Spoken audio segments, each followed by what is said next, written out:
Siná y el espejo prohibido.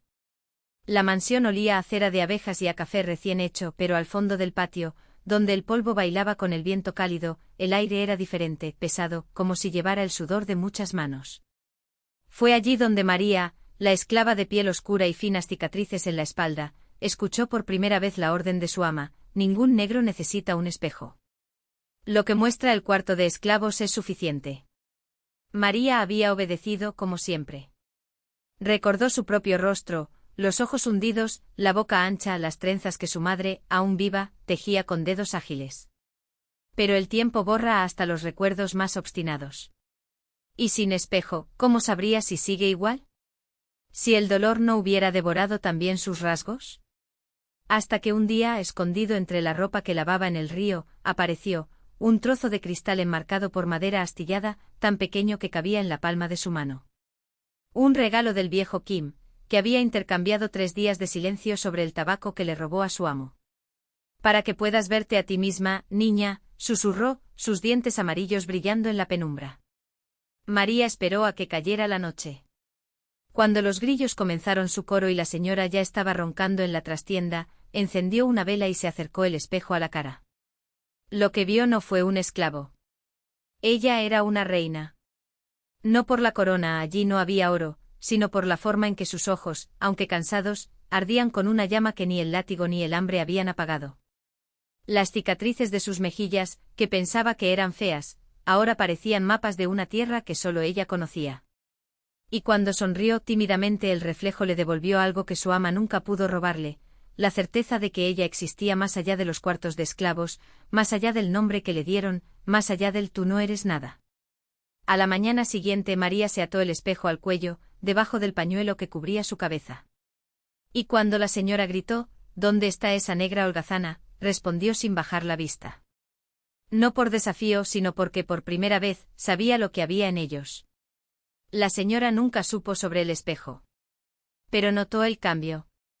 Notó cómo María caminaba más erguida, como sus manos, al servir el café, ya no le temblaban. Y aunque nunca lo entendió, intuyó: algo en aquel esclavo se había liberado incluso antes de las cadenas. Era solo cuestión de tiempo que el cuerpo lo siguiera. Los días que siguieron fueron como una fiebre lenta, un fuego que ardía por dentro sin llamas. María se movía por la casa grande con una quietud que ya no era de sumisión, sino de una especie de espera. Las órdenes de la señora fluían a través de ella como agua a través de la piedra, sin pegarse, sin dejar marca. Cuando la señora, irritada por su indiferencia, le arrojó un plato que se hizo añicos a sus pies, María no se arrodilló para recoger los pedazos. Simplemente los miró como si viera en ellos no la cerámica rota, sino los pedazos de algo mucho más grande, algo que también se rompería algún día. Por la noche, en las dependencias de los esclavos, se quitaba el espejo del cuello y lo escondía entre las tablas sueltas del suelo. Las otras mujeres lo notaron. La tía Rosa, la mayor, con la espalda marcada por cicatrices en forma de letras que ninguno sabía leer, preguntó una vez: «Hija, ¿qué guardas ahí que brille?». María no respondió con palabras. Se limitó a sostener el espejo para que la luz de la luna, filtrada por las rendijas del cobertizo, se deslizara sobre él arrojando una luz trémula sobre la pared de arcilla. Las sombras de las mujeres se alargaron, se deformaron y por un instante pareció que ya no eran esclavas allí reunidas, sino siluetas de algo que estaba por llegar. El espejo no solo mostró tu cara. También mostraba lo que había detrás de ella: la puerta entreabierta del cuarto de esclavos, el camino oscuro que conducía al río, las estrellas que no eran de nadie. María empezó a soñar con ellos. Soñé que era una de esas luces, frías y distantes, que observaban todo desde arriba, la finca, los cañaverales, el mar más allá de las montañas, donde decían que no había amos. Me desperté con sabor a sal en la boca, como si ya hubiera probado esa agua. Hasta que una tarde, mientras la señora dormía la siesta en la hamaca y los hombres blancos discutían precios en el patio, María escuchó el sonido que esperaba: la estampida de caballos que venían del camino. No eran los caballos del capataz, ni los de los visitantes habituales. Había otros con cascos más ligeros, como si pisaran algo que no era tierra. Lo supo incluso antes de verlo: eran los hombres que venían del quilombo. No para robar, no para quemar, sino para llevarse a quien quisiera ir. Cuando el mayor de ellos, un hombre con una cicatriz en forma Con una cruz en el pecho susurró Ben. María no dudó. No miró hacia atrás, ni al espejo escondido, ni a las otras mujeres que la observaban con los ojos muy abiertos. Simplemente apretó la tela contra su pecho donde guardaba un puñado de tierra del lugar donde habían enterrado a su madre y siguió los pasos de los hombres hacia el bosque. La señora solo notó su ausencia al día siguiente, cuando el café estaba frío sobre la mesa. Gritó, ordenó buscarla, la amenazó con el baúl y el hierro candente.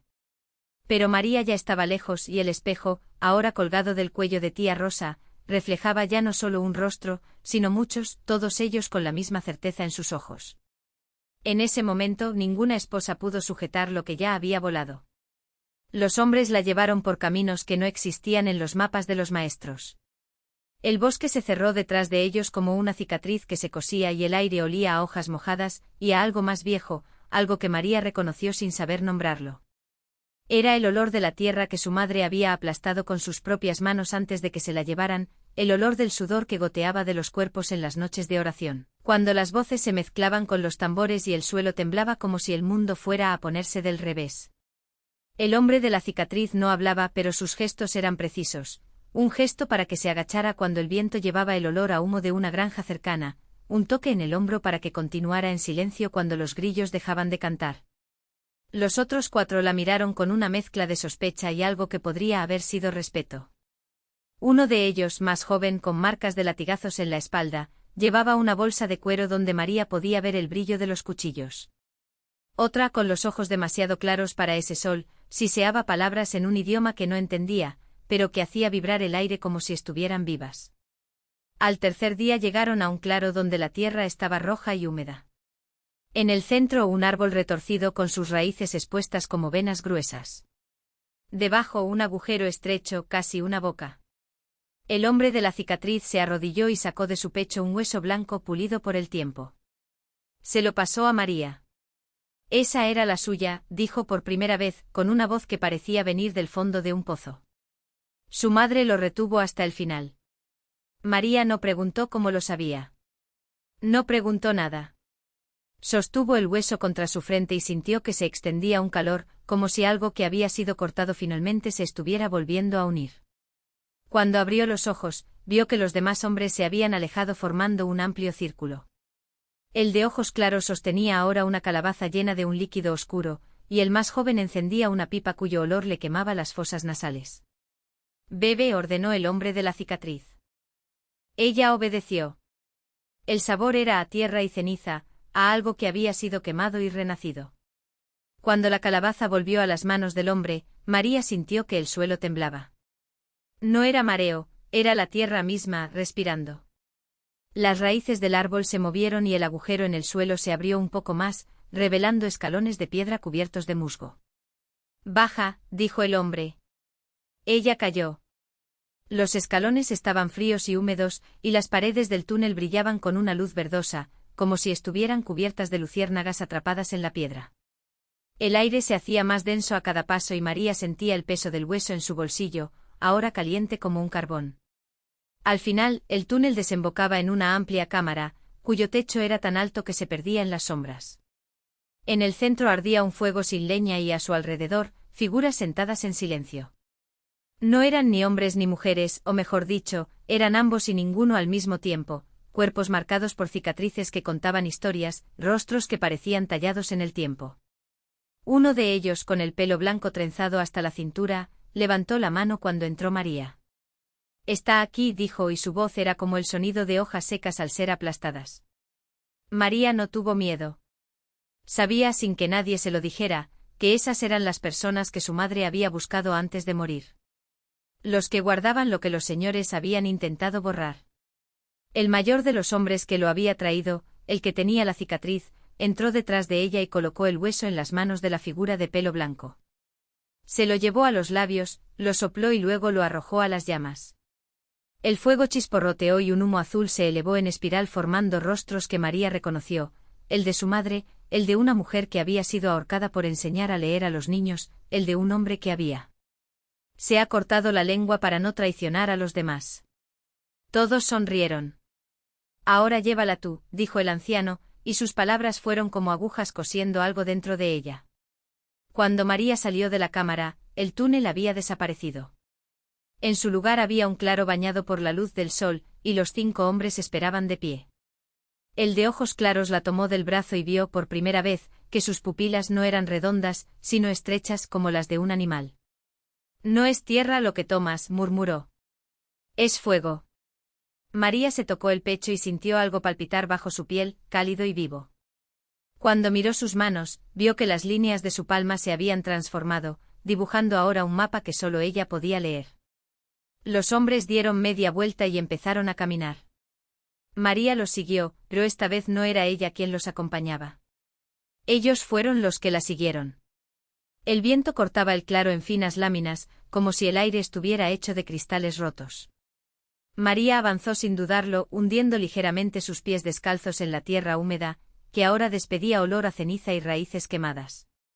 Los 5 hombres mantuvieron la distancia, sus pasos sincronizados con los de ella, pero ya no como guías, ahora eran sombras atrapadas en su estela. El hombre de ojos felinos no quitó los dedos de su brazo, y donde la tocó, la piel hormigueó como si hubiera sido mordida por hormigas bravas. El mapa en sus palmas latía con cada latido del corazón. María cerró los dedos, tratando de ocultar las líneas, pero brillaban a través de la carne, líneas rojas que se movían solas, reescribiéndose a sí mismas. «No es tierra», había dicho. «Es fuego».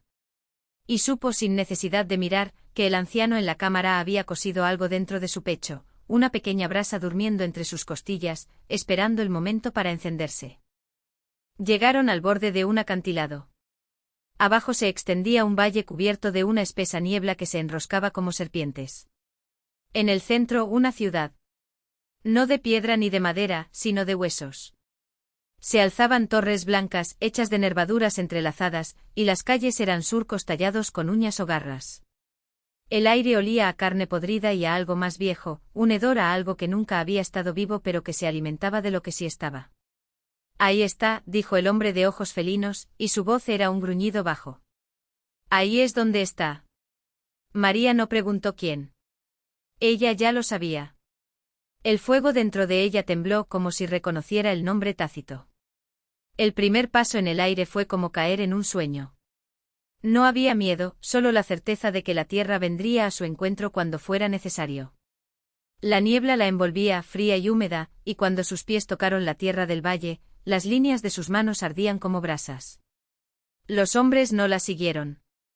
Estaban de pie en la cima del acantilado, inmóviles, como estatuas talladas para vigilar una frontera que solo ellos podían ver. La ciudad de los huesos no tenía puertas. Las paredes eran porosas, llenas de agujeros para respirar. María pasó junto a uno de ellos y sintió los huesos susurrar contra su piel, como si intentaran contarle secretos en un idioma olvidado. En el interior, el aire era denso, pesado por el peso de miles de respiraciones que nunca se habían ido. En el centro de la ciudad ardía una hoguera sin llama. Solo brasas rojas y negras amontonadas en forma de trono. Y sentado sobre él, un hombre o lo que había sido un hombre. Su piel era gris y se extendía sobre sus huesos como un pergamino viejo. Los ojos, cuando se abrieron, eran 2 pozos sin fondo. «Tú lo trajiste», dijo, y su voz era el sonido de cenizas pisoteadas. «Sabía que volverías». María no respondió. En cambio abrió las manos y dejó que el mapa que había en ellas se revelara por completo. Las líneas rojas se extendían desde su piel como hilos de sangre viva y tejían el aire entre ellas, formando un camino que solo ella podía ver. «No es para ti», dijo.